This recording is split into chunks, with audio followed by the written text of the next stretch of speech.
Giving you the real from A to Z surrounding the Dallas Cowboys.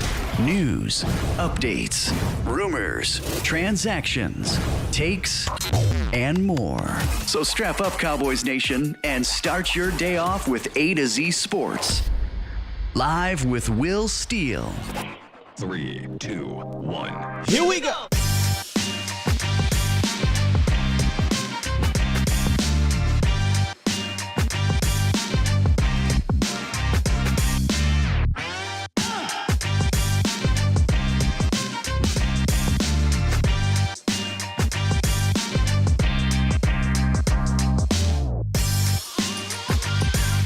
Good morning, good people. Welcome to A to Z Sports Live, presented by Texas Family Fitness, Freeman Mazda Hyundai, and Worth the Board. I am your host, Will Skywalker Steele. Boom! Man, yesterday was historic moment yesterday. It has nothing to do with the Dallas Cowboys, but a historic moment for my brother Vach. And I'm glad to be a part of it. But today, we got to talk about this 2021 draft class because they not puppies no more, man. They're not little babies no more. These ain't rookies. We need them to step up. I'm going to tell you why we need them to step up. And then we'll evaluate both. I say both. We'll evaluate the entire draft class and see and maybe try to predict where will they be on this depth chart. What role will they have? I need your help, Cowboys Nation. Let's talk it through. Let's see if we can figure this thing out. And a roundup, got some NFL news, 30 visits. You know, we had a couple guys visit the Star yesterday. We'll talk about the importance of that. And we got some number changes. So we'll talk about that as well. And I see over here on Facebook, Nick. P, I agree with you, man. The Cowboys have some small little potholes that they have to fill before we get to the draft. If not, you're going to need this 2021 draft class to step up. I promise you will. I promise you will. Regardless, you will, but you're really going to need it if you don't, sign a couple more people heading into the draft. Now, my voice is a lot better. It's still not fully there, 100% there, but it's better. So that's all that matters, right? If you ain't getting better, you're getting worse. And I feel like I'm getting better over here. So we should be good to go. Let me get some shout outs. I forgot to shout y'all out yesterday. So I want to shout y'all out today. Appreciate y'all for being here. D Block 88, Marcelo B, Kelly Baskerville, Wayne Coffin in the building, James Rowe, what's up? TC915, D.A. Lee, John Jones, Marcelo B, Blue Star, Texas, Pete Perez, Joe Laguna was good, Trey Manning was good, Pops in the building, Jamal Willis, Jesse Falls, A. Lewis going on, Mike Harris, Gregory, Antoine Swain, Alpha Mason, over here on Facebook, Nick P, Bill Pugh. Who else we got over here? Kelly Zimmerman. You on both? Baskerville? I thought we got two Baskervilles here. John Garcia, how you doing? Jason Tidd, Chuck P, and then many more coming through. Hey, if you missed the show, run it back. We're on the audio version of all podcast platforms, Spotify, Google, Apple Podcasts. Also, can hit us up on A to Z Sports Dallas.com, and you can listen via there and read all the articles as well. What's going on, Roger? Good morning, Freddie. How you doing? Look, we got some stuff to talk about today, man. We got some stuff to talk about. Somebody said what happened with Vach. Vach is now a part of the Volume. If you don't know what the Volume is, it is a Colin Cowherd's podcast network. He joined yesterday. He joined the Volume there, helping him out with that. And I just think it's a historic moment because for people like us, content creators like us who, we don't have the ginormous platform of Fox and ESPN and CBS and all those networks. But, hey, they came calling. They came a-calling, and I think it's a historic moment for content creators alike, man. Absolute major move. Excited for him, excited for community, and excited for the future of content creators, man. Appreciate that. Creative genius, he says, what's good, Sky? #1 producer, Sky. Appreciate that, man. I love this. Love what I do. Love talking to y'all. Love producing. This is in my blood right now. I'm passionate about this, man. I'm passionate. So let's get into some other things I'm passionate about, and that's these dang on Dallas Cowboys.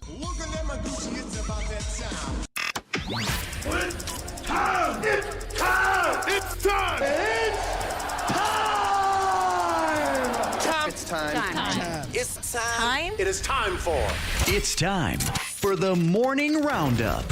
Round 'em up, boys. Yes, indeed.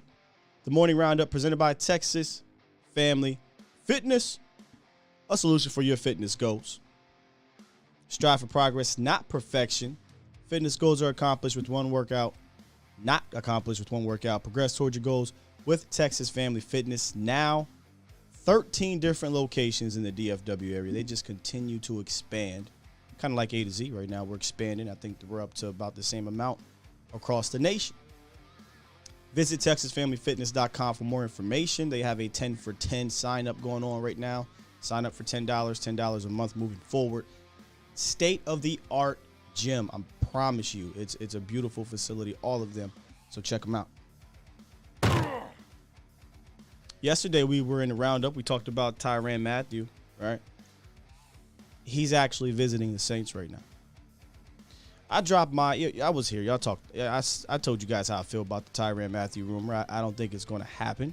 But if you want to check that out again, you can. You can go back and check out that video. I dropped it on all platforms for the Cowboys and for A to Z Sports Dallas. Don't think it's going to happen, but he's visiting the Saints right now. They signed, I think it was Marcus Williams, right? They signed one of those safeties.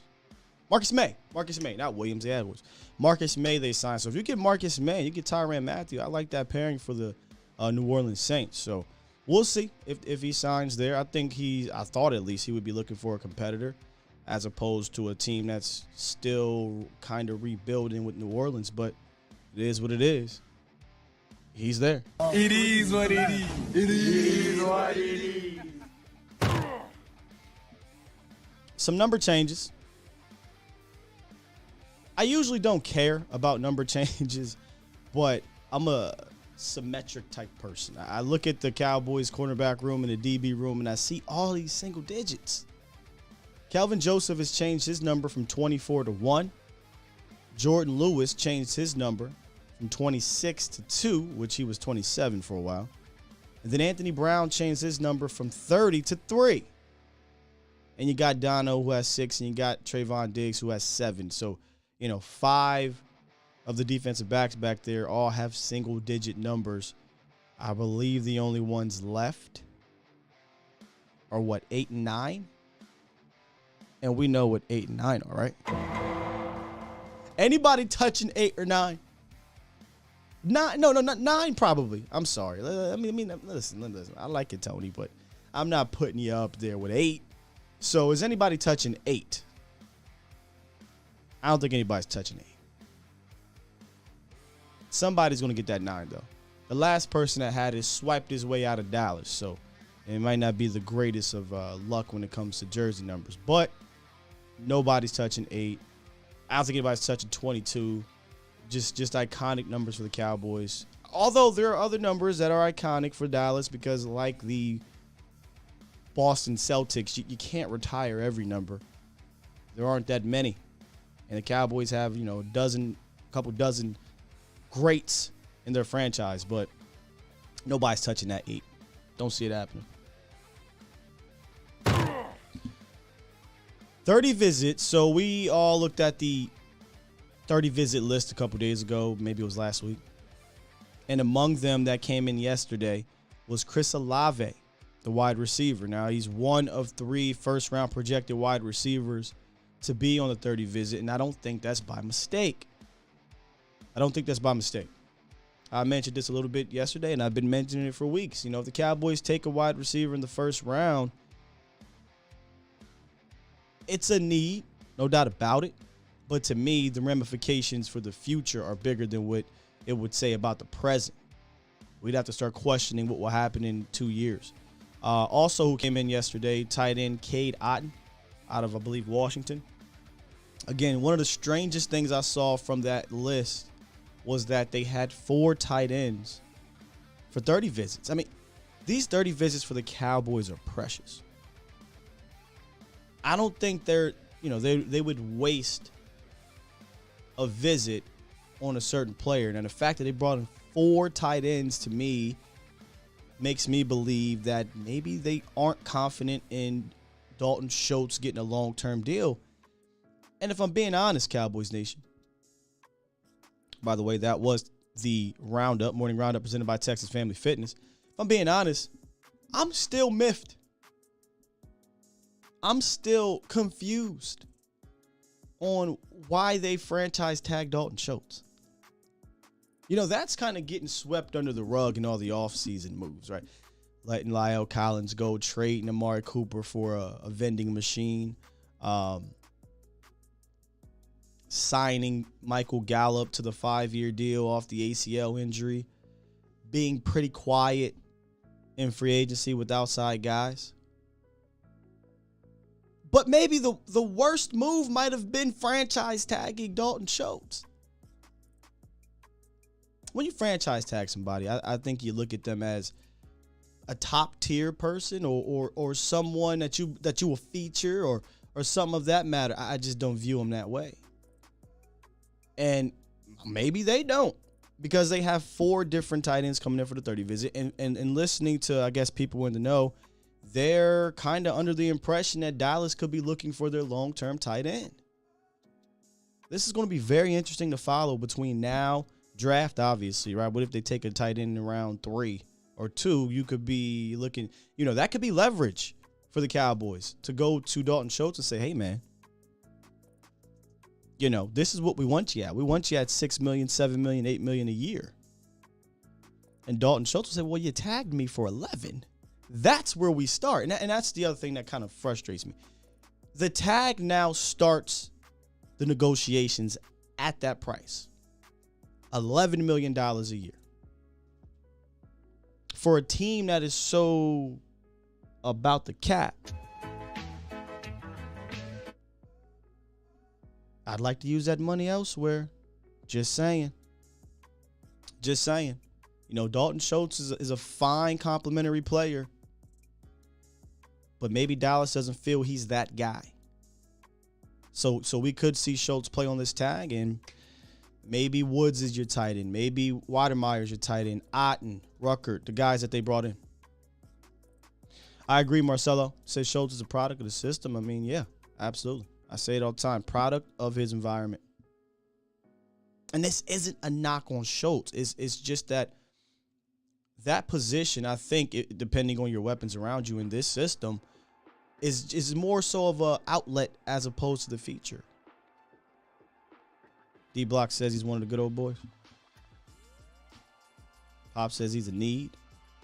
If he's a need, the position's a need. I just don't view him as one of those guys. At one point, there were 3, right? Maybe there might be 4 now. The Wallers, Kelsey, Kittle, Andrews. Put Andrews up there, right? Who am I missing? Ertz had a resurgence last year, but Ertz in his prime was always Ertz, Kittle, Kelsey for a while. Now you're seeing Waller. He's that guy. Andrews is becoming that guy. I like Gesicki, but his numbers weren't quite what those guys were. But boy, at $11 million. Schultz better be my option number 2. And as it looks right now with Michael Gallup gone, it's CeeDee Lamb and it's Dalton Schultz as we stand. So, hey, maybe he'll be worth it. We'll see. But let's all be honest right now, Cowboys Nation. There's a lot of questions heading into the draft. We aren't as comfortably positioned to go into the draft, kick your legs up, smile and be happy with whatever's at 24, 56, 88 and take it, as we've been kind of in the past, right? Their moniker is plug holes in free agency, so you go into the draft not having your backs against the wall. As it stands right now, that's not the case. Now, there's 3 weeks left, and I'm pretty sure I can't fathom that the Cowboys will go into the draft only signing 2 outside free agents. That's only 2 guys, and I don't think it fills all the little small potholes we talked about. But as it stands, they've put pressure on themselves to really pick for need. And we talk about this a lot here, and there's a BPA versus need. I'm more of a BPA per need type of person, not necessarily take the best player that's on the top of your board, because that could be a quarterback, that could be a running back, that could be a kicker, that could be a position you don't need. But the Cowboys got a lot of little potholes, not only for the current, but for the future, because they don't participate in free agency in that way. But a way for the Cowboys to feel better about that is for this 2021 draft class to give them confidence. James says, when is the draft? April 28th. Go look. It's a Thursday, round 1. Yes. April 28th is the draft, by the way. I think Mauricio, and I have to speak with him. I'll be on the show tomorrow.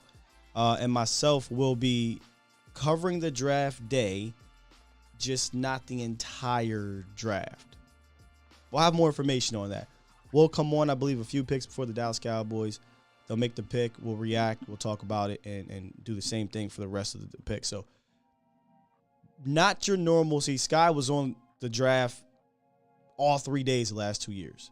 Boy, was that exhausting. But it was fun. But this year, it'll be a little bit different. I'll have more details on that in the coming weeks. But yes, Tom, pressure. The pressure is on the Cowboys right now going into the 2022 draft to fill a bunch of holes. Unless they feel the 2021 class can step up. So we're going to take a look at the class. We're going to evaluate those guys, and then we're going to try to predict where their roles will be next year.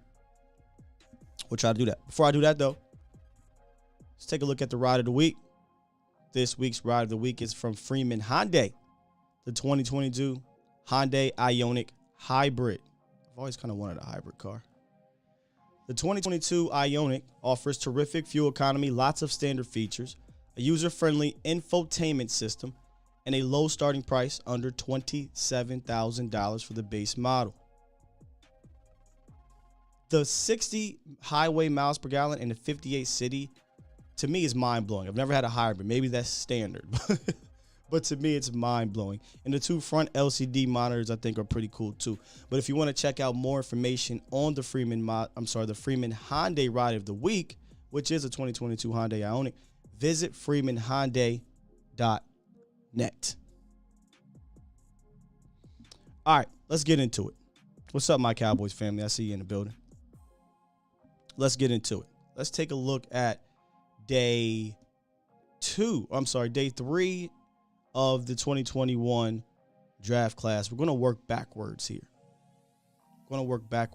And this part of the draft, don't see too many people that will be starters. Now, that's not a bad thing. You need some Jags. You need some help in special teams. You need some backups. But let's work backwards. Matt Forniak, round 7. I talked about this a lot with him. I was surprised he stayed on the team for so long. And when I say stayed on the team, I mean he wasn't cut, brought back, designated this, designated that. He stayed on the roster. For a 7th round pick, I think that's an accomplishment. In fact, he actually played in a couple games. Not a lot, only 3. I believe it was the Atlanta game, Washington, and the Philly game. In fact, I think I like his Philly tape better than the other 2, where he played center. It's a big center. 6'6" is a big center, but he was a guard/center. Keep an eye on Matt. Keep an eye on Matt Forniak moving forward. I'm not expecting great things from him, per se. But like I said, if they believed he was worthy of staying on the team all year, maybe they see something in the guy. Hey, maybe he's your next Terrence Steele. Who knows? We'll see. I don't know how y'all feel about Matt Forniak, but I'm intrigued. I'm not going to pump this man up, but I'm intrigued. Marcus says we love to keep linemen around. It's true.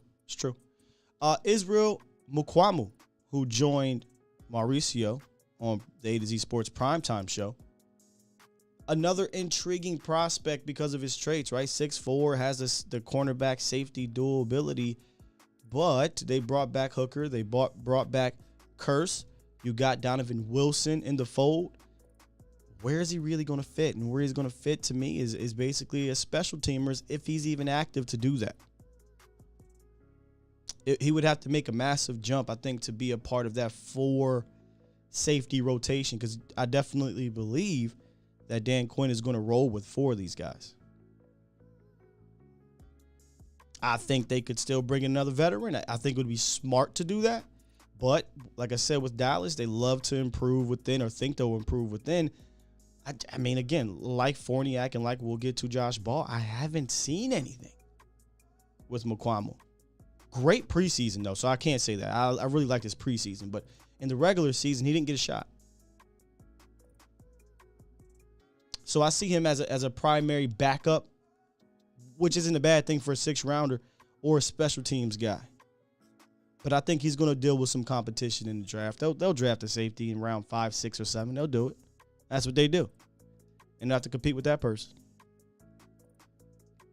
Quentin Bohanna. A lot of folk didn't like Quentin Bohanna. It's funny because some people will say, well, Brent Urban did his job. Brent Urban, this and that, I promise you. Brent Urban was very average to below average. Quentin Bohanna wasn't far off from a Brent Urban last year. He just played more, and he was a rookie. Now, Big Bo, because he's a big boy, 4', 6'5", about 330. Carries that 330 differently. He'll have an off season to get even stronger. He learned. Here's what I like about him when I talk to Quentin. He understood his deficiencies. He understood he had a lot to learn. He's a rookie, and he can get better. I still view him as your backup 1 tech, right? Part of that D-line rotation. And I think he can be a presence as a backup. Not ready to crown him as my 1 tech guy, though. And again, in the 6th round, if I'm getting a backup 1 tech for the next 3 to 4 years, I'll take it. I'll take it. But I do think they need to address that position. And I don't think it's with bringing back Brent Urban, ladies and gentlemen. 31 years old, hurt guy. I wasn't impressed last year. And there's no knock on the man. Now, you give me Brent Urban from Chicago, yeah. I'm with y'all day and tomorrow if you give me Brent Urban from Chicago, Cowboys Nation. But I didn't see that one. Y'all let me know if y'all saw that one. By the way, 351-999-3787 is the call-in line. 351-999-3787. S2B said, crazy that we're not talking about safety after all these years. Yeah, because J-Rock, right? J-Ron Curse stepped up. Malik Hooker stepped up. In fact, for a lot of people that kept saying last year's haul in free agency, people were down on it. That's not true. Most intelligent Cowboy fans were saying, look at the safety room. That's the most talent we had seen in the safety room in quite some time. And then it really hit when J-Ron improved and became the starter. So you got J-Ron back, you got Hooker back. If they can remain healthy, that'll be the best I felt at safety since what, Sensabaugh and Church? Yeah, Sensabaugh and Church. It's the best I will have felt since then. So Brian says he was easily better than Bo. If easily's by a little bit more, sure. Urban wasn't nothing last year, man. Not saying that Bo was. Bo wasn't either. He's learning the position. He had some moments. He had more moments than Brent Urban. But we'll leave it at that. I don't want this to become a Brent Urban bashing thing. I just find it interesting that people are screaming and hollering for a guy that doesn't play throughout his career, and that was very below average last year. But yeah, it is what it is. Next up, Simi Fehoko. We talked about Simi Fehoko in detail last week because I believed he was one of those guys that had an opportunity due to the circumstances in Dallas. Meaning, Michael Gallup will miss the first month of the season most likely. James Washington is a better player, but he's not beyond reproach. If somebody steps up in camp in preseason, they could easily be one of the guys that Dak can trust. And Simi, I think, needs to do that. And for the Cowboys, right? We talked about why this is an important draft class. Guys like Simi can make this an important draft class for 2022 success. Now, it took longer for Cedric Wilson, but Cedric Wilson was a 6th-round pick that ended up being a vital part of the offense last year. Now, it took 4 years. He was hurt guy early on, showed some promise in 2020, and then he finally put it all together in 2022, really, which, for being honest, opportunity came. Well, the opportunity is there for Simi. Can he make that year 2 leap? I think by default, he'll be better, but how much better? How much better is the question. We're going to need him to be much better as we are currently constructed. He's your wide receiver. As we're currently constructed, he's your wide receiver 3 or 4. Going to need Simi. D-Block says Simi might be trash. Reaper Simi won't do crap. Yeah, I mean, that's very possible. We don't know.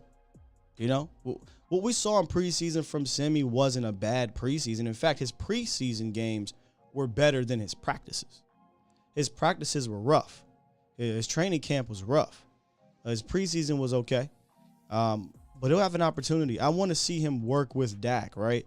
Garrett Gilbert was throwing him the ball in preseason. Cooper Rush was throwing him the ball in preseason behind the backup offensive line, right? So let's see, he'll get opportunity with Dak, barring any injuries again with the shoulder. He'll get an opportunity to play with Dak in the preseason, I'm pretty sure. Peter says, how fast is Simi? Simi ran a 4.35, so his traits are off the chart. I mean, let's not get that twisted. 6'4", about 220 plus, runs a 4.35. He's got the traits, and I called him sweet feet Simi because I like his feet for his size. But he's got to put it together. All right, he's got to put it together. Josh Ball. There's 2 players that I'm going to talk about that I could foresee some disappointment in, and we'll talk about the next one on the next part of the draft class. And Josh Ball is one of them. We say, well, why, Scott? Honestly, there's no really proof of saying he's going to be a disappointment. It's more so the lack thereof proof that he isn't. Right? He was always okay coming out and then got hurt real fast. And we see the Cowboys are interested in tackle depth. In the draft I'm talking about. Fourth rounders on up, I feel like I need you to contribute in some shape or form. Even if it's going to be special teams, it is what it is. But I need you to contribute. I'm waiting for somebody to give me a reason to get excited about him, because I want to. I want to get excited about Josh Ball. I ain't seen nothing to get excited about. And with Tyron Smith, his injury concerns, as of right now, they have not signed a veteran backup tackle, which they can do that. They can do that later. That's not a hard thing to do. But Josh Ball is your swing right now. Can y'all tell me in the chat here, on a confidence level, from 1 to 10, how confident are you in Josh Ball as your swing tackle? Here I go losing my voice again. How confident are you in Josh Ball as a swing tackle?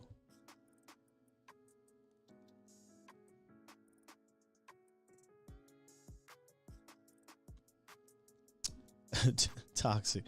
Oh, he changed his name to Toxic Tom Downey Burner account. Yeah, it's got to be low, right? It's got to be low. It's just kind of unfair to Josh Ball, but I can foresee a lot of disappointment here, and it's probably not his fault, right? I don't want to put him in the Chaz Green situation, but I think they're going to go and they're going to sign a swing tackle, a veteran swing tackle, and it's very possible that they'll draft one. I think they should start the preparation to move on from Tyron Smith right now. They need to start that prep, and that's why when we talked about where does tackle rank in our draft needs, some people might be low, some people might be high. But I would start. If one of those tackles fall in round 1, that might have to be a pick, right? If one of those tackles fall in round 2, that might have to be a pick. Because we don't know about Josh Ball, and we know Tyron Smith is not going to play 13, 14 games, right? We know that's probably not going to happen. Sonny says, in Ball we trust. Hey, man, I would love to have that confidence that you have in Josh Ball. I just haven't seen it, man. Marcus, you're not confident in Steele. That's interesting. He says, not confident in Steele, let alone Ball. I'm confident in Steele. And I'm not biased, because that's my second cousin. No, but seriously, I have tremendous confidence in Steele, because I've seen it from Terrence Steele. I've seen it against top tier players. You know what I mean? So I got confidence in Terrence. I'm cool with Terrence sticking it out at right tackle. Who's going to be my left tackle when Tyron goes down? Going to move Terrence over there? I have no idea what I got in Ball. All right. I'm good with Steele as well. But here's the one from that group on day 2 that I think has a chance to really shine for the Dallas Cowboys. And that's obviously Jabril Cox. Jabril Cox I view him as a starter. I think the Cowboys do too. Now, obviously, you got the ACL thing, but just based on the moves that have been made in free agency, based on listening to how the front office feels about Jabril Cox, I think he's going to be your starter next to Micah Parsons. And I think he can do it at a high level. Now, the ACL injury is he's got to come back from that, but I was high on Jabril Cox before it. I'm high on him now. The fandom in me says he'll get it done. The devil's advocate in me says, well, wait, we haven't really seen a ton from him because he got hurt. But I think he's a fantastic opposite style of player to Micah Parsons. I still believe, though, you need to address the position in the draft, though. I'm not high on LVE, Luke Gifford. The depth there is questionable. But I view him as one of those starters. I got, Ball as a OT4 at this moment, OT3 or 4. And I've got Simi Fehoko as your wide receiver 5-4 special teams guy. And I've got Jabril Cox as a starter. Sonny says Ball has the traits, needs to make this leap. I think he can do it, man. I talked about this before about Dan Quinn. Dan Quinn, when he gets guys with talent, if you go look at his history, he coaches those guys up.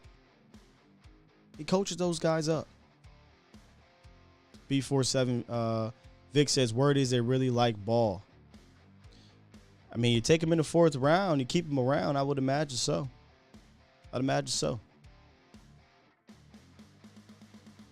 So I'm very, very high on Jabril Cox. I was last year. I was really pissed when he got hurt. I was also pissed that they didn't rip the Band-Aid off and just plug and play him. There's a few positions I feel very comfortable with plugging and play. Off-ball linebacker, guard, running back. Plug and play. See what you got. Let's go. But in Dallas, you had the contracts with, Jalen Smith, maybe the last hope on Jalen, even though I didn't think he'd last. I didn't think he'd cut, but I didn't think he'd last in Dallas long term. And then LVE, I don't think they were ready to give up on LVE either. But I really would have wished we could have got more film in the regular season on Jabril Cox. Stage says, Scott, do you think Izzy will get some playing time this year on defense?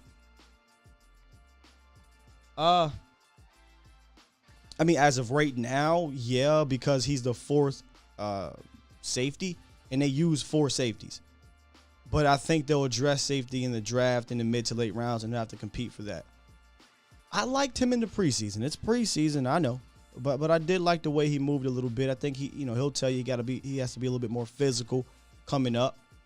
I think his cornerback background helps him be a free safety, because that's what I think he is. I don't view him as a J-Ron Curse. Don't get it twisted. They both 6'4", but their styles are completely different. So, I mean, I guess right now, because they haven't addressed that position. Yes, Toxic. That's the worry right there. There's a lot of unproven people you are banking on, me or the Cowboys. We've seen this same recipe fail for how many times. I get that you are who you are. Tom Downey burn account. I get what you are, but that's the point of today's show, is that the way they've approached the off season, they're going to need the 2021 draft class to step up. That's just facts. And now the day 3 of the draft, only one person I really see pushing being that guy. The rest are backups, right? That's cool. You get backups in the 6th round, 5th round, even 4th round, you can live with it. You get a starter out of that, you feel good.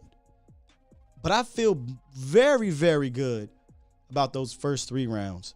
And we're going to get to those first 3 rounds in a little bit, but we got a caller.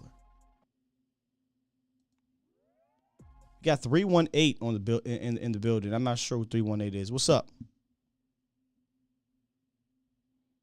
GT. King Ken? Yeah, this me.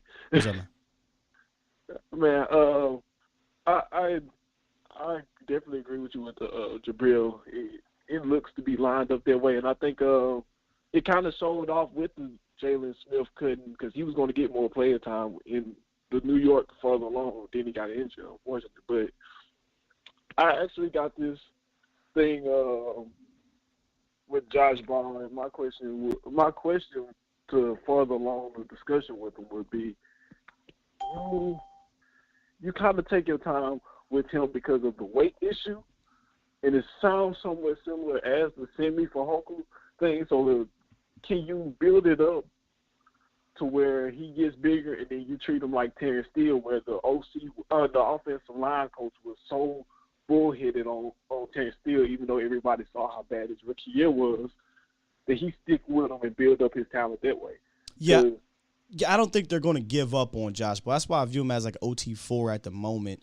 With potential to be. He's OT3 right now by default, but I think they'll bring somebody in. But I don't think you give up on a 4th-round pick that early, especially a tackle that you can develop, and they love to develop these, try to at least develop backups.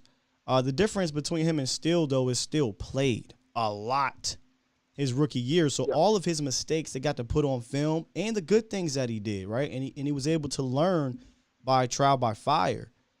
As opposed to Ball, all you really have is, 5 or 6 weeks of practice, and not even real practice. We got to understand, during the season, practice is not, hey, Rook that hasn't played all year, get in there, let's see what you got. Those reps are so valuable that they don't waste them on a guy like Josh Ball. So all they can go on is what they see in the weight room, maybe when they get those 15 minutes of him on the side, right, one-on-one, things like that. So there's not a whole lot to see there, but there's also not a whole lot to be like, I'm giving up on Josh Ball. It's just that I'm hoping he stays healthy, bro, and that once we get into the preseason, we finally can see something to feel good about, because right now I'd be lying to y'all if I'm just blindly optimistic on Josh Ball. Yeah, definitely feel like the way to see thing. I think the first thing is seeing how much weight did he gain coming back into free season. I think that's the biggest eye raiser, because he wasn't Tyron Smith slim, but he wasn't big. So what we talking about? Josh Ball. That was one of the things, was he was a little small at the tackle. Josh Ball, frame wise. Yeah. And so that's one of the things that even came out of the Cowboys camp, where they was focused on his weight. And he needs to get bigger. I don't know, man. He ain't that much smaller than Tyron Smith.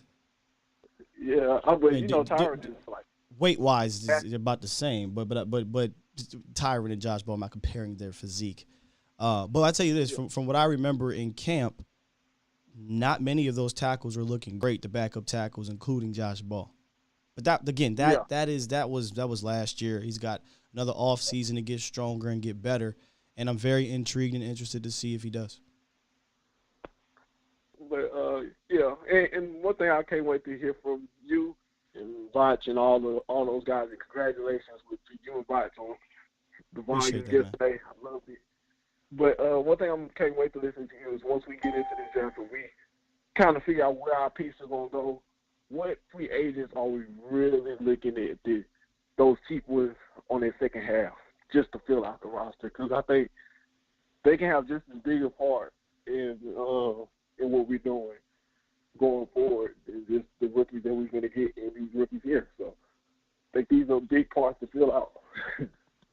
You asking me what free agents are we looking at? I have no clue, man. They've been like, eerily. Right, They've been eerily quiet the last. after the draft. Yeah, after we kind of figure out what our draft picks are, where we're going to go with, and how we're going to fill out the roster behind those guys to make those guys a little, solidify their job and whatnot. Well, if you're talking about free agents after the draft, I can't tell you that, because I don't know who they're filling those positions with in the draft. But prior to the draft, they need to fill defensive tackle. They need another linebacker.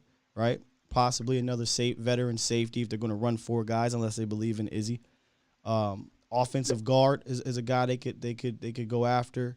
Offensive tackle, backup offensive tackle. We don't have that as it stands right now. Obviously, they're in the market for another wide receiver. There's a lot of little potholes, man. A lot of potholes. Yeah. Yes, I'm going to be filling input through the draft, though, so we'll see. Thank you, Scott. That's all I had. I just had a question. Just want to see what's going on. Appreciate you, man. No problem. We got 757 on the horn. What's up, 757? Not much still. Virginia Beach again. Virginia Beach. What's up? I told you not much. I told you once before, last year's draft, the draft you was discussing, was a wasted draft after Cox. Remember that? Turn down your radio, what have you. And no, I don't remember it. But let's be honest here. I'll refresh your memory. Remember, you got mad when I said I wanted to get rid of everybody and package everybody. Oh no, I didn't get mad. I thought that was hilarious. But yes. Okay, but this draft is deep. You can get everything you don't have to get a lot of these guys early except for the offensive line and the defensive tackles. Other than that, you can get guys in the 4th, 5th, and after that. This draft is deep as far as role players. You talking about start? To me, this is the weakest first round I ever seen, and I'm 58 years old. We won't know how weak it is for a couple years though. Okay. I don't believe you got to wait. Eyes tell it all. Oh, so you gonna tell me the lottery? I would love to know. No, I don't play the lottery. But look, I like your show. I just got finished not too long ago watching your show with Vosh. The new show. What is it called? It's the Vosh Lombardi show. No, didn't he start something new? Oh yeah, he's on the new venue. He's on the volume. It's Vosh's show. I'm just helping him out with it. Okay, when does that come on? So I know. I don't think it's a set date just yet, but I do know he'll be back on today at 3:00 East Central. Are you strictly on just in the morning? Me personally, my show, yes, on AZ Sports Dallas. And it starts at what time? About 8:15, 8:30. It all depends on the day, VB. Okay, I just want to know because I don't want to miss you. I appreciate it, man. All right, I'm going to get off the line because I like to hear everybody else. All right, big dog. Okay, later. Yeah, man, he believes it's a wasted draft after Jabril. Listen, if you hit on 5th and 6th rounders, that is amazing, but the odds are stacked against you, right? That's really tough to do. So the fact that they can have a guy like Anthony Brown stick around, and at one point Xavier Woods, Donovan Wilson, I consider that a success, right? Consider that a success. But the first 4 rounds are very vital to me. I feel that way. Yeah, I can't say it's the weak. Who knows the weakest first round you ever seen, my guy? I might want to go back and look at some of the history, and that's why I say, you can't judge it just yet. They ain't even made a pick yet. But there's some other drafts that have been bad, right, in the first round or just in general, period. So slow down a little bit. Let's wait and see what happens, because depending on where a player goes can really ramp up his production. Yeah, TC915 says sky time. He said, VB said, well, what time you come on? It all depends. 8:15-ish, 8:30-ish. All right, one more. So we got my guy James on the horn. Then I'm gonna hit this read, and then we'll get to Hall of Fame caller here. Runnels, what's up, man? God! Boy, I was getting a little worried. I ain't heard from you in a minute, man. Oh man, I had to go into hibernation. You know what I'm saying? When the winter come around, and the Cowboys ain't going down. You know what I'm saying? I gotta get on my grind. Gotta make a little money so I can pop back up and be all Cowboys Nation. You know what I'm talking about? That's how I live. I got some kids, man. Yeah. What's up with you? Man, it's been good. Hey. One thing I can say, it's been an entertaining talk. Jerry Jones, Stephen Jones, they are the masters of keeping you engaged. Oh, my goodness. But this engagement, listen, James, this engagement this year ain't been fun. I'm going to just keep it a bean with you. It ain't been fun. There's Cowboy fans that are all Skittles and rainbows. They don't give a damn. But they're making it real tough to have fun this damn off season. But, we're going to try to make it so. Oh, man. But I got to, when I look at it, we don't bring in Treader. We know we need a center. We don't go reinforce our O-line. We don't reinforce the linebacking core. You see what I'm saying? And what is everybody doing? We talking about the boy. Not talking Stephen Jones, Jerry Jones. Man, the cap doing is this, the cap doing is this. Baby mama drama. Love it. Yeah. Oh, man. Come on. Oh, it pulled at my heartstrings, but I love it. Now, because it brought me back to this point, I'm looking at the draft, and I'm like, yo, you can't tell me pick number 1 and number 2 are not going to be O-line, wide receiver. You know what I'm saying? You can't tell me Feels that way? You can't, hey, you know what I'm saying? Don't sleep on linebacker. I know they said what they said, and I came on here on the show and was like, well, it sounds like they're not really high on linebacker in the first 2 or 3 picks, but I just have a hard time that if one of these guys that they brought in on the 30 visit falls to them, or another traits guy they like, they just pass on at 56, or if Devin Lloyd falls for whatever reason 24. Don't sleep on that position either, man, especially, you know, we talked about it before with Micah. He comes down and he plays defense and he rushes the passer sometimes. And sometimes that means you're going to have to put LVE at that spot. I don't like it. I mean, I don't like it. Go get me somebody else. So, but yeah, I think offensive guard, wide receiver right now seem to be your top 2 needs. Also, don't sleep on a 1 tech, but they'll likely find one of those guys on day 3. I was tuned in yesterday when Vosh debuted. You see what I'm saying? I mean, and I had the flashbacks. You know what I'm saying? Because, like, since 2017, man, I remember when 2017, I first got in with Draft Talk with Vosh, then Law, then the late night hype, you know what I'm saying? Big Game James, man. I just got to give my hats off to y'all for 1, perseverance, 2, consistency, and 3, bringing the heat and creating this family for all of us. You see what I'm saying? Like, now these 4-letter networks are watching. They're watching us. They're watching what you're doing now. And I gotta say, man, I'm so proud of you. If your hard work, I've seen it.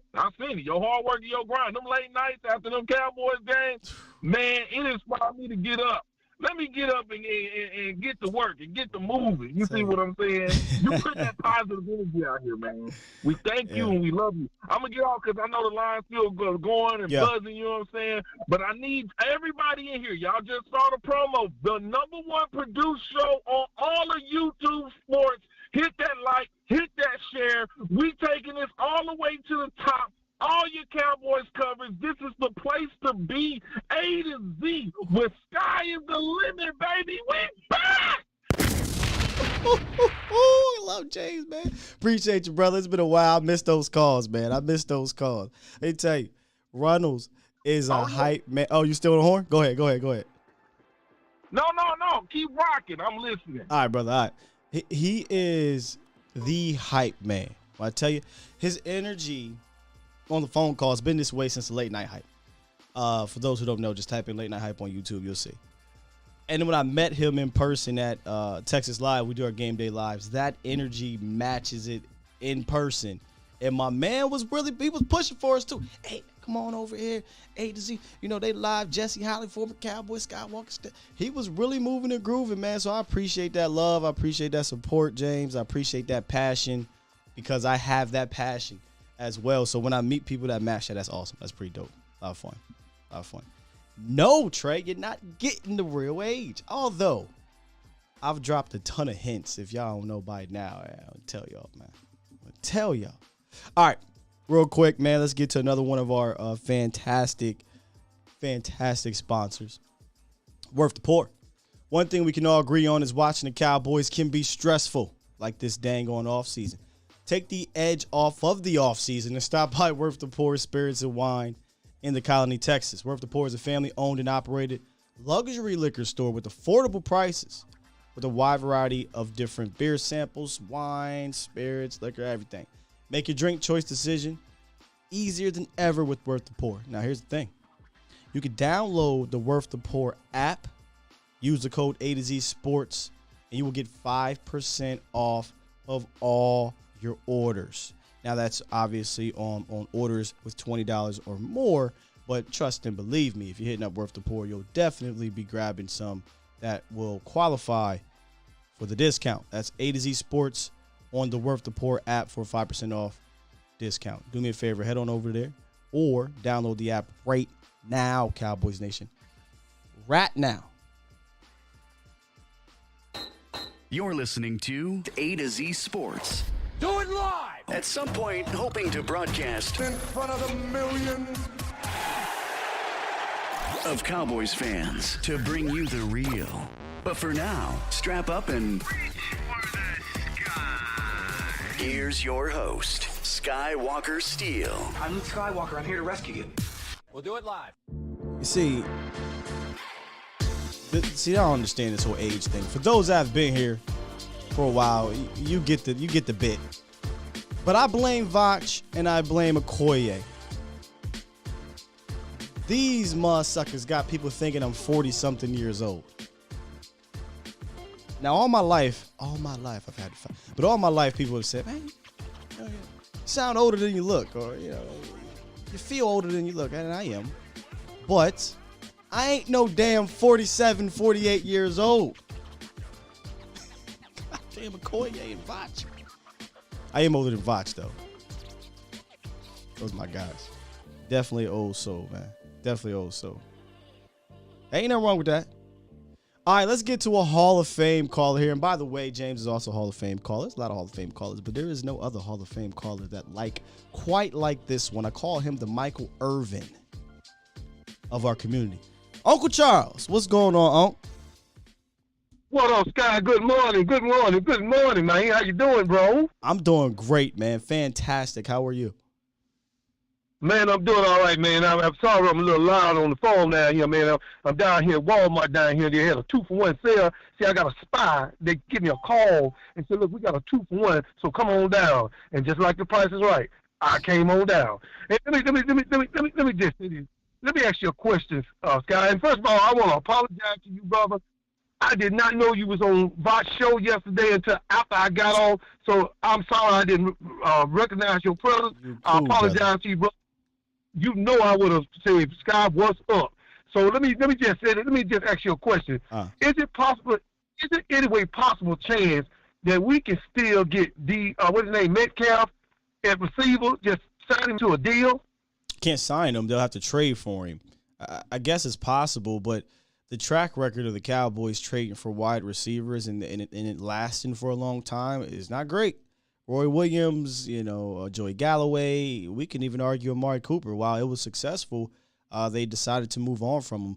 It's probably going to take you a second-round pick at minimum plus to get him, and then you got to sign him to a long-term deal. I don't know if that's going to happen. I'm not really confident in something like that happening, and you probably shouldn't be either, bro. Let me ask you something. Is it possible?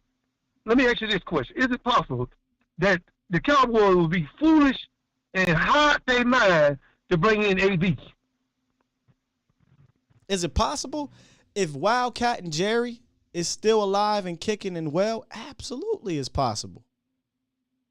Jeez. But you know what's happening with Wildcat and Jerry? Stephen Jones got him trapped in the closet somewhere. Stephen Jones got him trapped in a cave. He ain't letting him come out. See, you know what? I tell you what, Jerry just, he amazes me. You know what I'm saying? That all I can tell Jerry is make sure you got them child support papers on time. You make sure you got that.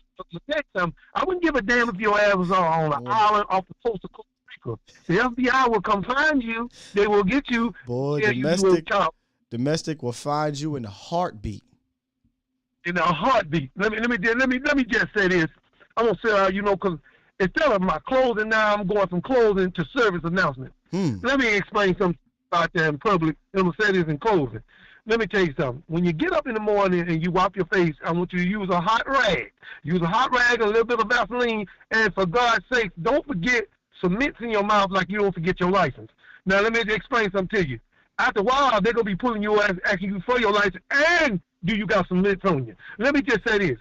I want to send this out to the fellas and out to the ladies. Ladies, I'm going to say this one time. Please stop wearing these high heel shoes with your toes over the top. Listen, you stars up in there, and I'm getting sick and tired of it, goddammit. And fellas, let me tell you something. If you're going to go down in Walmart at 102 pounds and steal some steaks out left, how about not come out 305 pounds? Like nobody know you don't own something. And that's all I got to say, man. Sky, man, you doing a hell of a job, man. You done took your thing to the next level. And, man, you down there, man. You're floating on the cloud, bro. And I hope I can ride with you. And that's all I got to say, player. Ride, baby, ride. Appreciate you as always, Uncle Charles. He said they going through that Walmart self-scan and they scanning hot sauce, but coming out of there with PS5s, you know. I feel you, Unc. I feel you. Yeah, man. Yeah, great call. Great caller, I mean. Always. Love the energy from Unc. There's a little bit of something in every story. You just got to go back and listen to it again. There's always something there. All right, let's get back to the task at hand, and then I'll get back onto the lines to end the show. We talked about the second part of the draft class, but this part right here, I think, is the part that we really, really, really, really, really need to see these guys step up and take that next step. Because with a team and organization that is so gung-ho on internal improvement, improvement, you need your draft classes to ball out, and not 4 years down the road, usually in year 1 or 2. Now we're going to work backwards again. Now I said earlier in the show, there's a couple players that I feel like could end up disappointments, and it's not because I hate these guys or anything like that, just kind of getting a feel of what's going on around them, and one is Nahshon Wright. Now let's remember, in the draft, Nahshon Wright may have been the most controversial pick of all the players. Almost everyone thought, oh, he's a reach. A lot of people had him in, day 3, late day 3, some worse than that. All right. There's a lot of controversy surrounding that pick. Training camp, mini camp, rookie mini camp, he showed, okay, I belong. Preseason, it was okay in preseason, and then the regular season got here, and they just never got on the field. Now, going into year 2, and it seems like the coaches seem to be very comfortable with Anthony Brown and Jordan Lewis, right? The veterans in front of him. And we'll get to Kelvin Joseph. We know he's above him as well. Should we be worried? Should we be worried that Nahshon Wright will be buried on the depth chart again? Shout out to my guy Mel in the building. Should we be worried? Draft guru Danny Savage. Should we be worried? Uncle Charles, Derek Fisher, TC91, all y'all in the building. Should we be worried about Nahshon getting buried again? We're talking about year 2. Think about it for a second. This isn't a guy that has versatility to slide inside. He has the length that McClay likes. He has the length, that this scouting department likes, but he's primarily a boundary cornerback. And let's be real, Trevin Diggs, Kelvin Joseph, AB, and Jay Lou are all squarely and firmly, until proven otherwise, above him on the depth chart. One thing that irks me is if a third-round pick can't either A, get it done to be a part of this team, specifically on that position, that unit, defense or offense. But I am worried. I am that we're going to be looking at Nahshon Wright in year 2 and just like, hey, special teams guy. And that's what he was. That's what he was. He only played 92 snaps on defense. Most of those came in 18 regular season finale, aka the scrimmage against the Eagles. But he did play 255 snaps on special teams. So I guess if you get a special teams guy out of your third-round pick, you live with it, right? I was looking for a little bit more, and I'm hoping we can get a little bit more. But year 2, going to be tough to crack it. Year 2, it is going to be tough to crack it. So right now, I've got Nahshon Wright as a backup and core special teams. So you're looking at CB5, not CB4. Shout out to Chris Rock. CB5 right now. All right now. I know we're looking into the future. Maybe year 3, year 4 is the year for him, but I don't know about next year. Then you got Chauncey Golston.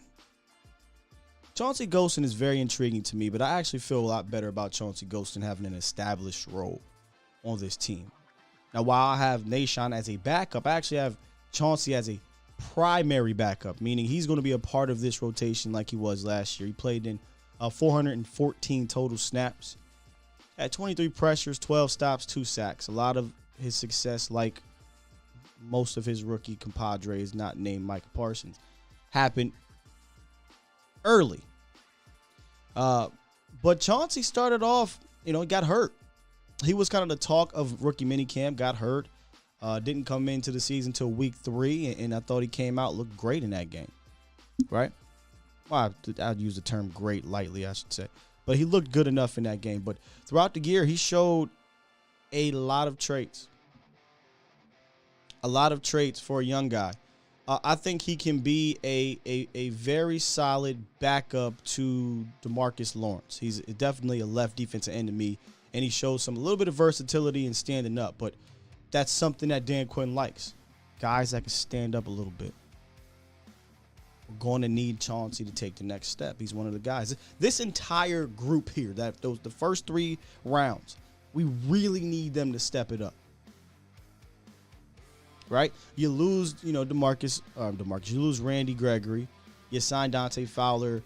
That might be a 1-and-1. We'll see. I don't believe so, but it could be a 1-and-1. But if Chauncey can take that next step, your rotation can deal with that hit. Hell, your rotation has a potential to be better if we believe Dante Fowler could be that guy, right? Has a potential to be better. So Chauncey Golston needs to step up, bro. Stage says I'm ready to see Chauncey in the upcoming years. Golston, I don't view as a true edge. And this says Danny. He's like that left defense end. A guy that can slide in on the NASCAR packages to play on the interior in the passing downs. I thought he was solid containing. He could be better. He's a rookie, though. Get a little bit stronger off season. He'll get a little bit stronger. I think you'll see him be a more of a run guy. I don't see a whole lot in the pass rush department, but this team stunts more than any team in the NFL. And I do think he has the athleticism and the versatility to be a factor on those stunts. But here is my number one, and I know Micah is Micah. That's non-Micah Parson rookie from 2021. I said this before to y'all. Osa Odighizuwa, I'm putting the pressure on you. I'm putting the bullseye on Osa to take the next step, to take that year 2 jump, to be that dude.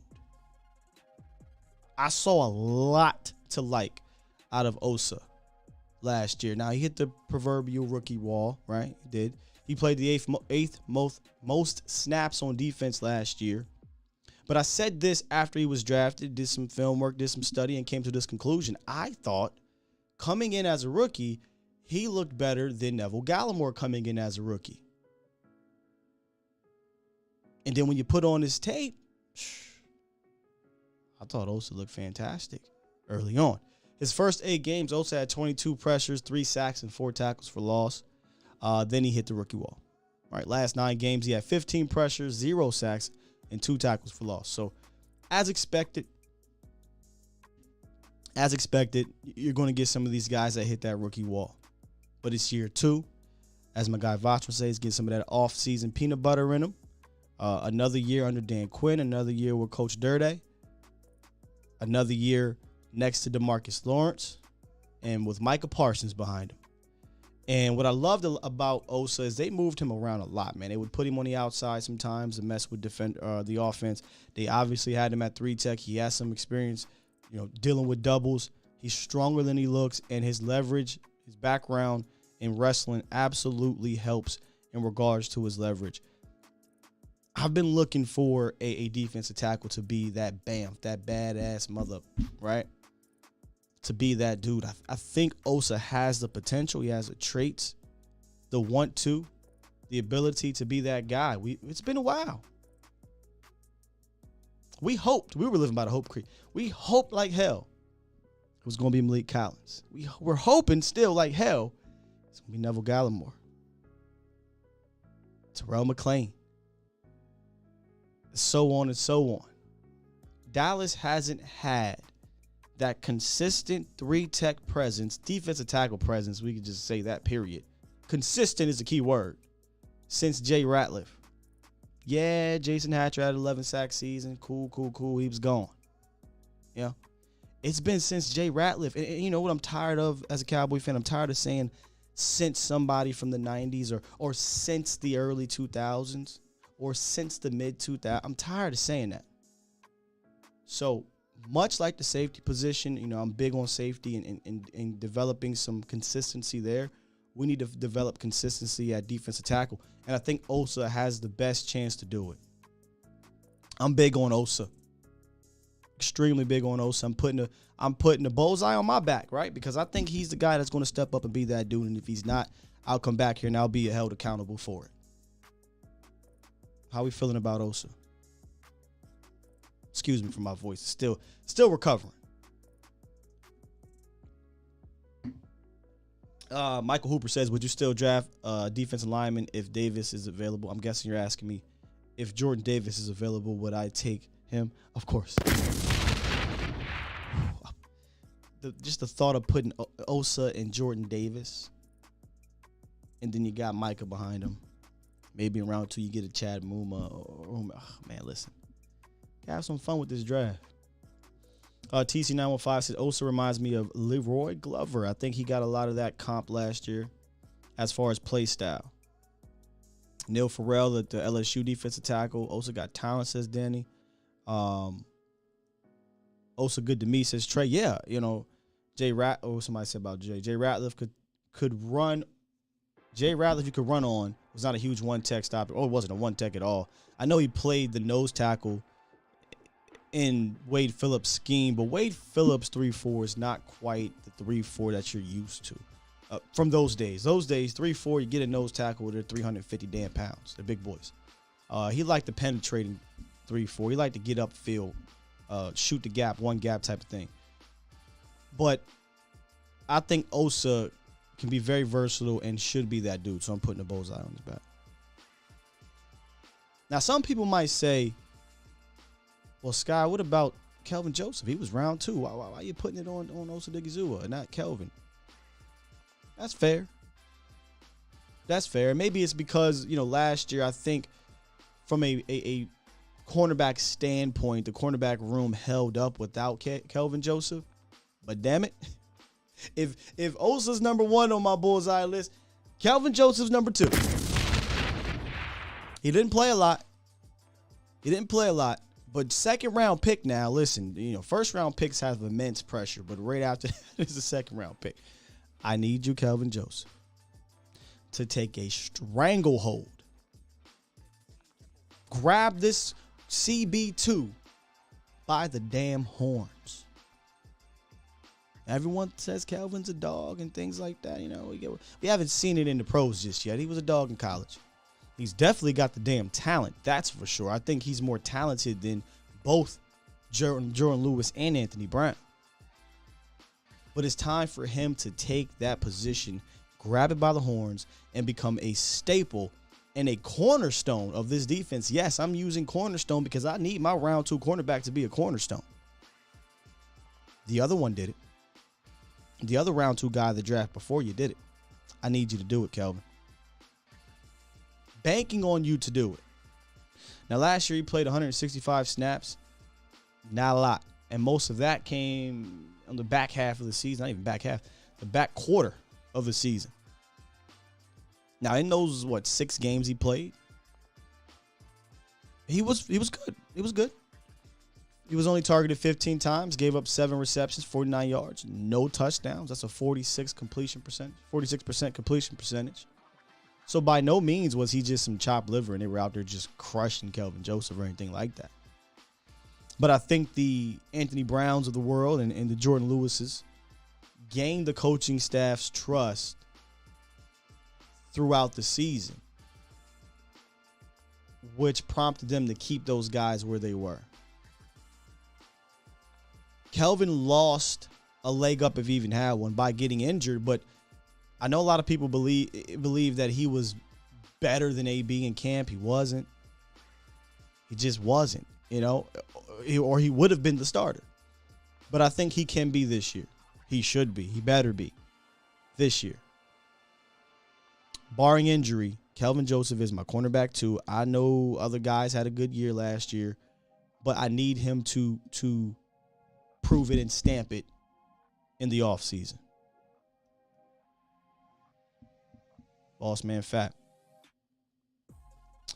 AB was solid. Feel like he got exposed a few plays, but what corner doesn't? Yeah, AB. I know it seems to be taboo to say AB had a good year last year. I think it's silly because he did. But that does not mean that AB's the future. That does not mean you he's beyond reproach. That does not mean he can't be replaced. And we twisted. The dude won a Pro Bowler last year. He's Anthony Brown. You drafted Kelvin Joseph for a reason. You just need that reason to come to fruition. It needed to come to fruition. And I love the competition, right? Like, I said this a few weeks ago. This cornerback room, if you go back and look, we can include Nashawn Wright, but the cornerback room should be the most competitive room on the team.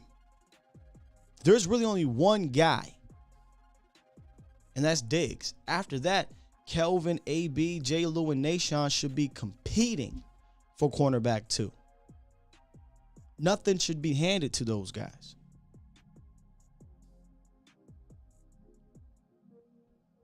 Nothing should be handed to those guys. So let's see what happens.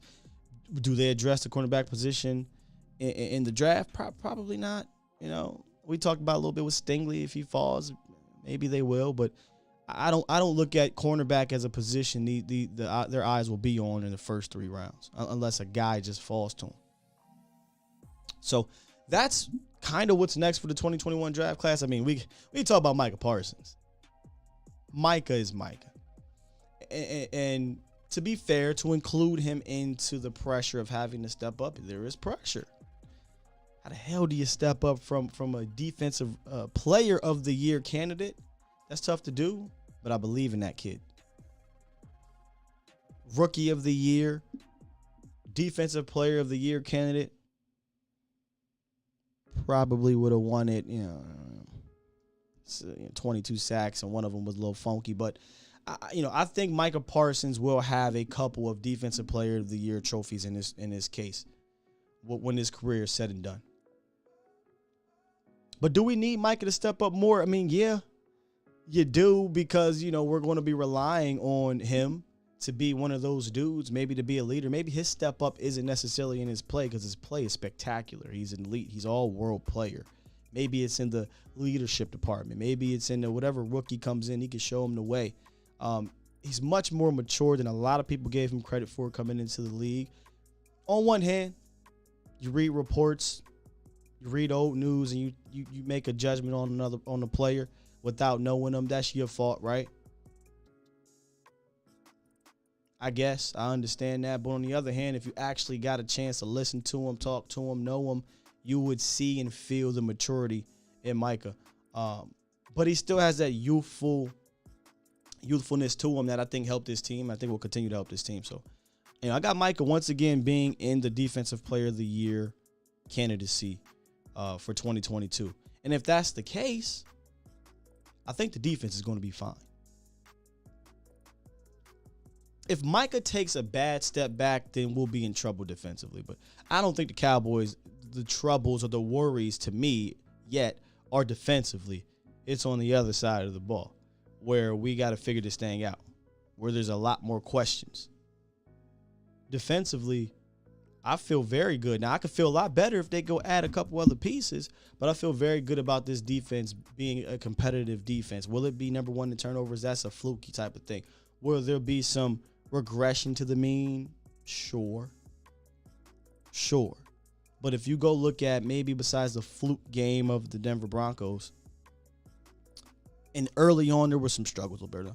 But for the most part, even against those teams that the Cowboys didn't beat, those top teams, top-ish teams they didn't beat, defensively, it wasn't like they were just getting owned all game. They had spots where, it didn't look great. They had spots where it did look really good. But it wasn't like the defense was just letting you down time after time after time. So I feel good year 2 with Dan Quinn. Feel good year 2 with Micah Parsons. Year 3 with Trayvon. Year 2 with some of these other rookies. But as we stand right now, if they do not address more positions, these little potholes, we're going to need this 2021 draft class to step up, Cowboys Nation. Going to need them to step up big time. Big time. I said this before. I view free agency as a place where you can get better, not just fill little potholes going into the draft. That's what the Cowboys do. So I'm speaking as a Cowboy with their headset on. Cowboys fill potholes, so they need to fill these little potholes before we get to the draft. But how I would do it, I would look at free agency as a place to get better. They don't really view it as that. So thus that puts more pressure on your young guys. I think what happens is if you don't have a class that nets you for quality starters every time, immediately, first year or two, these guys are quality, high-end starters, making plays and difference makers, then you have to deal with that timetable that it takes for young guys to get better. And that's usually year 2-ish, year 3, sometimes year 4. We saw it with Dorrance Armstrong, Cedric Wilson, right? Guys broke out their final years. So you're willing to wait 3 or 4 years, cool, but that's not going to make you better. But we'll talk ourselves in circles here. Man, this thing crazy right now. But yeah, Cowboys Nation, that's where we're at with it. Need him to step up. We'll get into the chat here, talk for a few minutes, and we'll get up out of here. Bailey Gordon says, need more options at linebacker for Micah to eat. A lot of people looked at me sideways when I said linebacker was our number one need prior to free agency. I only bumped it down a few because they brought back certain guys, but it is still definitely a need, Bailey, for reasons you say here, not just so he can eat, but you can continue to utilize his versatility. Reaper says the playoff game, the defense looked like they were getting owned. I would say in the first half. I think the first quarter and a half really is where it was bad. The whole team just didn't come out right, but we got to remember, didn't they score something like 8 points in the second half or something like that? And the only touchdown they got in the second half was because of the interception that put them on the 20-yard line. So I don't think they got owned throughout that game. They came out struggling like most of the team did. And then your defense is the only damn reason why you had a shot to win that game. Now, they made some mistakes with penalties, but I thought they played much better after the first quarter and a half. Jeremy said Parsons alone makes it the top defense. He is that type of player, man. That's what I'm saying. If he doesn't regress, the defense will be a competitive defense. Any good one-tech run stoppers left? Should I tell him? Calais freaking Campbell. Akeem Hicks. Or your best two. You got other names, Danny Sheltons of the world. Not impressed, but those two, they can make a difference.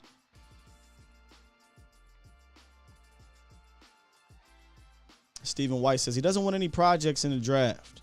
Maybe Jelani Woods. Boy, give me Jelani Woods up in here.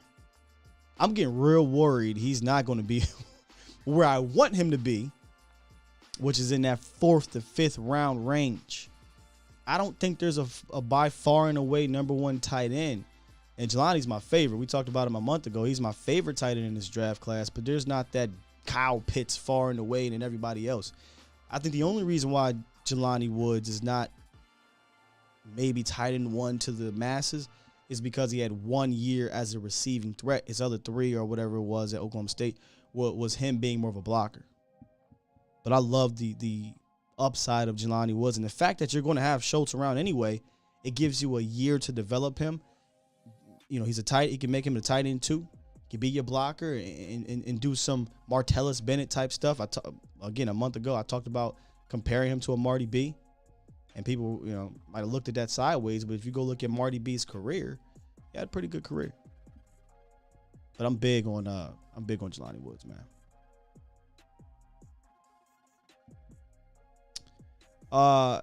Let's not revisit that game, please. I'm still pissed off about that game.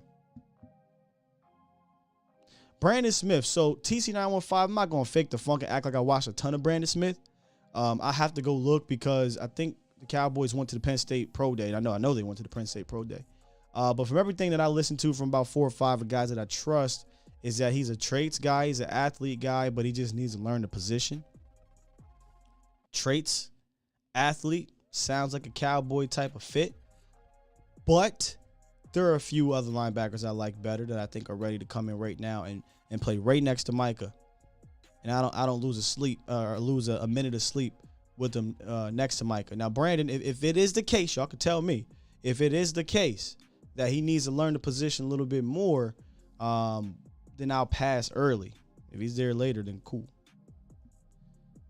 My guy, Antoine Myers, Skywalker still drafting a wideout high in the first is pointless. We had Coop and Dez on this team. Two different styles and couldn't work enough for Dak to keep them. What's the next evaluation? I don't think it's about working for Dak. The reason why Dez was done. They weren't keeping Dez.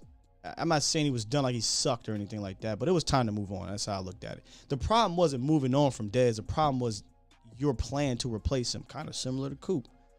I think Coop has a much more left than Dez Bryant did. And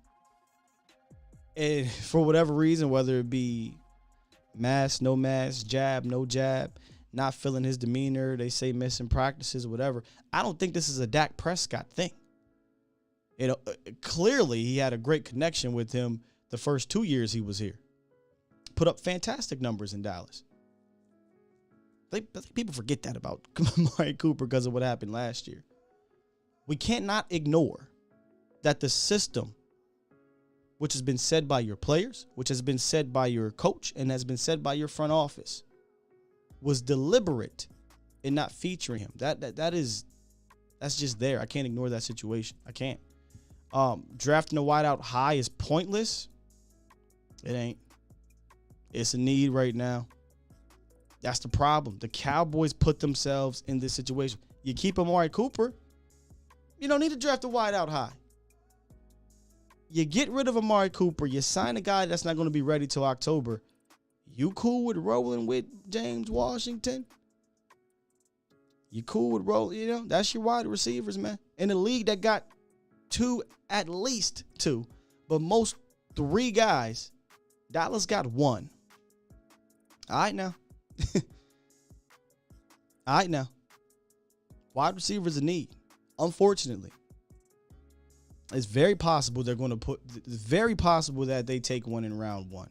I wouldn't consider it pointless because he'll probably be your wide receiver too. So he'll get tick. But like I've been saying, you take one in round 1.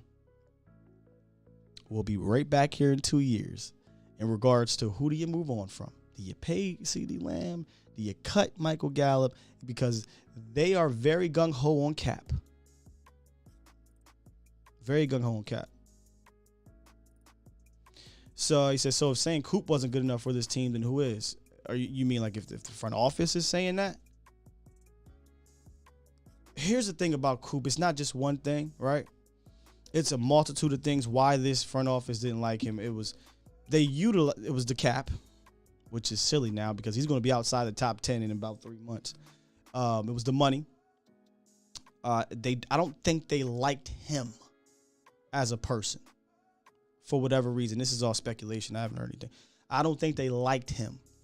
If you listen to Jerry, this is contradicting to me, but he talks about availability. And that may be, hey, he's always, dinged up or, maybe he's not always practicing or this and that, which I didn't hear much of that during the season. But they don't like the fact that he kind of can just show up. So I think there's a bunch of things with the Coop situation. Again, 2 totally different people too, right? In Dez and Amari Cooper. On one hand, Dez, he's too vibrant, he's too much. And then Coop is not. People don't like the fact that he's not an alpha.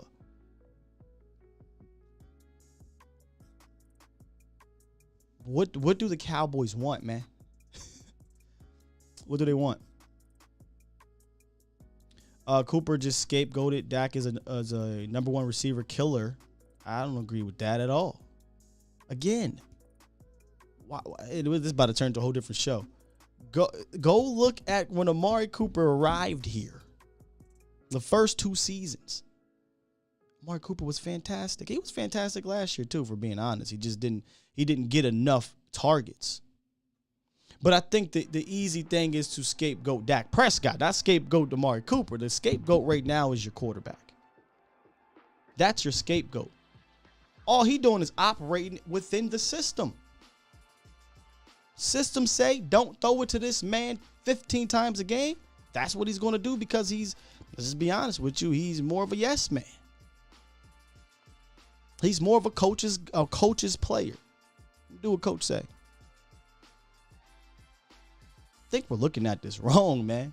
We're looking at this wrong because we don't want to hold accountable the coaches in the front office. You got good enough players, man. I know there's a few in here that don't like the quarterback. But what are we doing, man? I'm not going to go down this thing here, but what are we doing? You look around the league, you look around at teams that get to where they get to with lesser Qs, and we truly believe in this 26-year drought. It's a guy like Dak Prescott and Tony Romo that can't get it done. Are we serious here? Let me get my safe word. I want me some glory hole. Get my safe word. Let me get my safe word.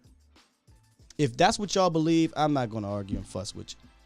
If you think 26 years of what's going on is because of Dak Prescott and Tony Romo, have it, man. Have it. Before this thing turns into Dak and Coop in the front office again. Trey says, yeah, Coop's situation felt very personal. It does. It does. Let me tell y'all to do this, though. Later tonight, our guy Mauricio will be in the building for A to Z Sports Primetime.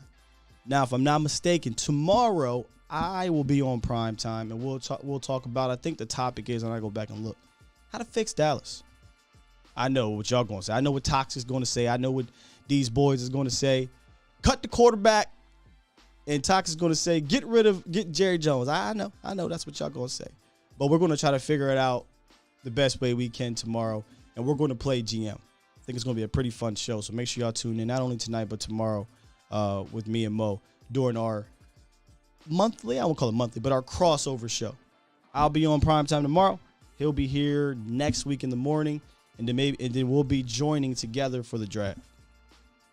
We'll be joining together for the draft. So, all right, let me press this button and get on up out of here. Make sure y'all hit up A to Z Sports Dallas for all of your Cowboys needs, whether it be video, audio, articles, everything. I'll be back tomorrow about 8:15-ish for your Thursday show. Appreciate y'all for joining. Check me out later, too. I'll be on Vacha's show. Come through. Come through. Love y'all, man. We out of here. Peace. Y'all be safe.